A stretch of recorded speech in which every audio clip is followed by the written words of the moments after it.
October Red Boxing here with the heavyweight prospect, Johnny Fisher. It's about time. I've been trying to get hold of you for a while. Your call show, didn't I? We didn't get an interview. This is the first one we've done properly. How are you doing? Yeah, I'm good. How are you? Good? Yeah, not too bad. What an entertaining night tonight has been.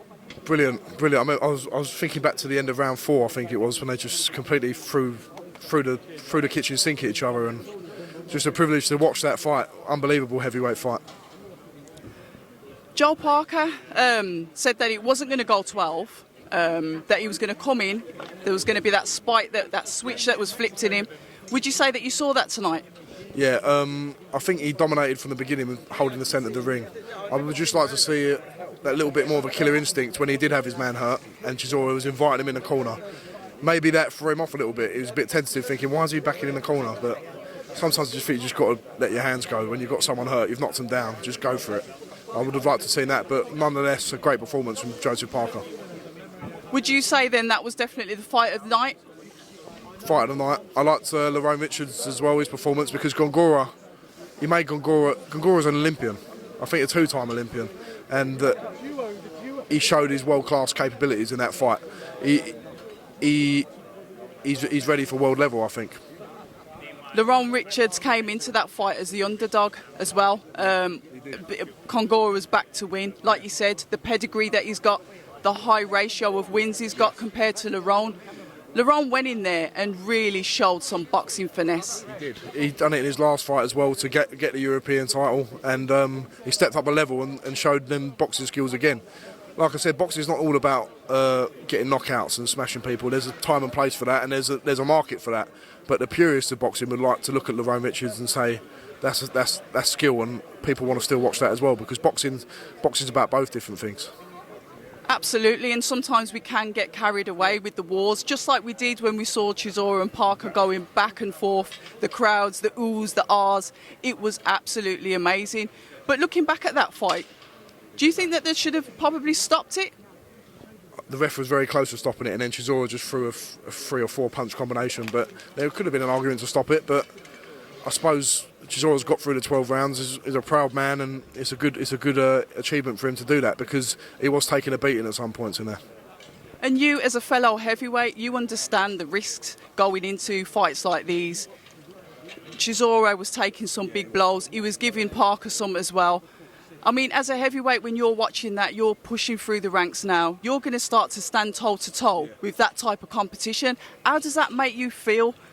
That's what we're in the sport for. We're not in the sport to have easy nights work. If we was, everyone would be able to do it. You know, them nights are coming. You just hope you don't get too many of them. And when you do it, you come out on top. If you can make it easier for yourself, you should. And you want to do that. But nights like that are going to come. And if you want to be a world-renowned and a remembered heavyweight, you're going to have to come through wars like that. And Parker and Chisora have just both of their stocks have rose, because they've both put on a great performance for us all watching tonight. Absolutely. So talking about your level of fighters then, I mean, what is next for you? I know we spoke briefly and there was some suggestion that you may be going abroad to fight, etc. You're a fighter that we do like to watch, a fan-friendly fight, someone that does get the knockouts, but boxes too. I mean, when are you back out and who with? Back out early next year, and we're going on a little getaway trip somewhere, so that's the plan. But I don't know who it will be against. I'm 4 fights in, so I need to box different styles, different opponents, and different environments, different countries. I know I'm not at the level of them boys nowhere near yet, so I've got a long way to go. But the tests will come as and when they should, and I trust Matchroom and I trust managers to find them for me. And that's what I like about you. You're quite level-headed. You're walking through your career at a nice, calm pace. Yeah. You don't think too much of yourself. You're sort of like, yep, I'm only 4 fights in. I'm still learning, you know, and we're taking it a step at a time. Do you think sometimes fighters can get, I don't know, gassed up on their own hype, for a better word, to where their level is, to where they think it is? That can definitely happen. And listen, I'm only 22 years old, but I think I've got a good level head on my shoulders. And some fighters feel the need to speak out and call people out.